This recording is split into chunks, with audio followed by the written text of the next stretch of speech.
கிறிஸ்து இயேசுவில் மிகவும் பிரியமான சகோதர சகோதரிகளே, தவக்காலத்தின் முதல் நாளாம் என்று நாம் ஒவ்வொருவரும் சாம்பலை, வெறுமையின் அடையாளத்தை, தவத்தின் அடையாளத்தை, ஒன்றுமில்லாமையின் அடையாளத்தை நமது நெத்தியில் திலகமிடுகின்ற போது, மனிதனே மண்ணாயிருக்கிறாய், மண்ணுக்கே திரும்புவா என்பதையும், மனம் திரும்பி நற்செய்த நம்பு என்பதை நமக்கு எடுத்து சொல்கின்ற போது, நாம் இது வெளிவேடத்திற்காகவோ கடமைக்காகவோ வருடத்திற்கு ஒரு முறை நம்முடைய விசுவாசத்தின் அடிப்படைக்காகவோ என்றல்லாமல், நாம் நமது வாழ்வை உள்நோக்கி பார்க்கவும், நம்மை புதுப்பிக்கவும், நம் ஆண்டவர் இயேசு கிறிஸ்துவின் கிருபைகளை பெற்று இந்த வேகமான உலகில், டிஜிட்டல் உலகில் நாம் சென்று கொண்டிருக்கின்ற சூழலில் நம்மை தடுத்து நிறுத்தி நிதானமாக சுய ஆய்வு செய்து நாம் எவ்வளவு தூரம் இறைவனை விட்டு விலகி சென்றிருக்கின்றோம் என்பதை உணரவும், இறைவனோடு இணைந்திருக்கவும், தவம், ஜபம், தானம், தர்மம் இவற்றின் வழியாக பாவ மன்னிப்பை பெற்று நிறை வாழ்வை நமதாக்கிக் கொள்ளவும் இந்த தவக்காலம் நமக்கு அழைப்பு தருகின்றது.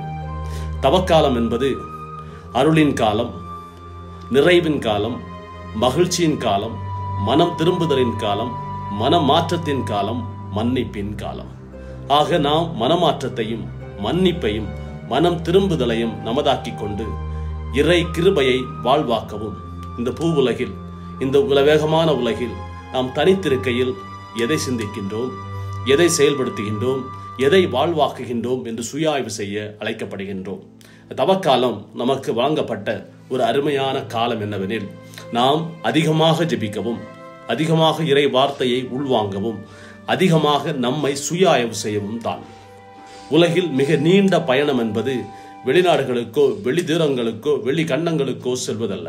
ஒருவன் தனக்குள் பயணம் செய்வது, தன்னை சுய ஆய்வு செய்வது, தன்னுடைய நற்பழக்க வழக்கங்களை அறிக்கையிடுவது, தான் செய்த தவறுகளை அறிக்கையிட்டு அவற்றுக்காக மனம் வருந்தி மீண்டும் அதை செய்யாமல் இருப்பது. அதைத்தான் லூக்காஸ் நற்செய்தி 15ஆம் அதிகாரம் நாம் வாசிக்க கேட்போம்.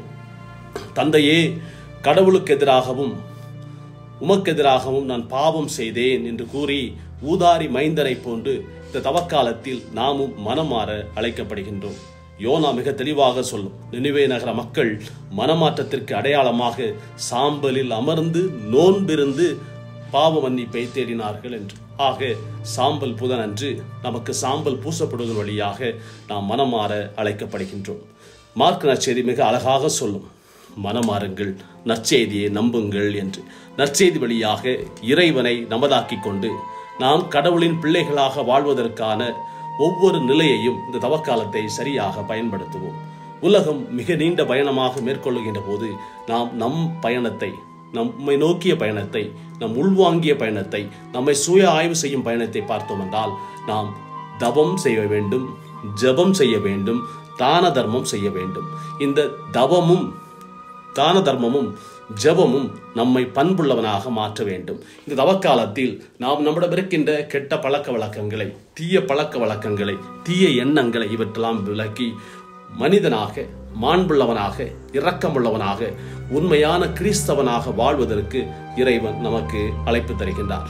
ஆக இந்த தவக்காலத்தில் சிறந்த ஒரு அழைப்பை நாம் முழுமையாக ஏற்றுக்கொண்டு, ஊன் உண்ணவில்லை, காவி உடை உடுத்தினோம், தாடி வளர்த்தோம், மலர் அணியவில்லை என்று வெளியடையாளங்களை செய்வதை விட்டுவிட்டு நாம் உள் மனத்தை, இறைவன் வாழ விரும்பும் நமது உடலை சுத்தப்படுத்தவும், இறைவன் தங்கி நம்மோடு அதிசயங்களை, நம்மை மகிமைப்படுத்தும் நிலையை செய்வதற்கு, இறை கிருபையை பெற்றுக்கொள்வதற்கு இறை வார்த்தையை தியானிக்கவும், அதன் வழியாக ஏழையின் சிரிப்பில் இறைவனை காண நம்மாலான உதவிகளை ஏழை எளியவர்களுக்கும் இல்லாதவர்களுக்கும் செய்யவும் நாம் முன்வர வேண்டும். ஆக தவக்காலத்தில் நாம் என்ன செய்ய வேண்டும் என்றால், ஜெபம் என்பது கடவுளை அதிகமாக பேசுவதற்கு நாம் வாய்ப்பு வழங்க வேண்டும். பல வேளைகளில் ஜெபம் என்பது நாம் அதிகமாக பேசிக்கொண்டு கடவுள் பேசுவதை கேட்க முன் வருவதில்லை. ஆக இறை வார்த்தை வழியாக, ஜெபங்கள் வழியாக இறைவனை தியானிக்கவும், மௌனமாக என்னில் பேசும் என் ஆண்டவரே என்று இறை வார்த்தைக்கு நாம் செவிமடுப்போம். ஆக தவக்காலம் நம்முடைய எண்ணங்களை, சிந்தனைகளை, நம்முடைய செயல்களை, நம்முடைய பேச்சை இவற்றை சீர்தூக்கி பார்க்கவும், நம்மை சுய ஆய்வு செய்து இன்றைய காலகட்டத்தில் இந்த வேகமான உலகில் டிஜிட்டல் உலகில் நம்மை பண்படுத்துவதற்கு தவக்காலத்தை சரியாக பயன்படுத்துவோம். நாம் ஆசாவாசங்களை கட்டுப்படுத்துகின்ற போது இறை ஆசிரை நாம் பெற்றுக்கொள்ள முடியும். ஜெபம் செய்து ஞானத்தை பெற்று ஆணவத்தை விலக்கி தாழ்ச்சியை நமதாக்கி தான தர்மங்கள் வழியாக கடவுளின் பிள்ளைகளாக நம்மை மாற்றுவோம்.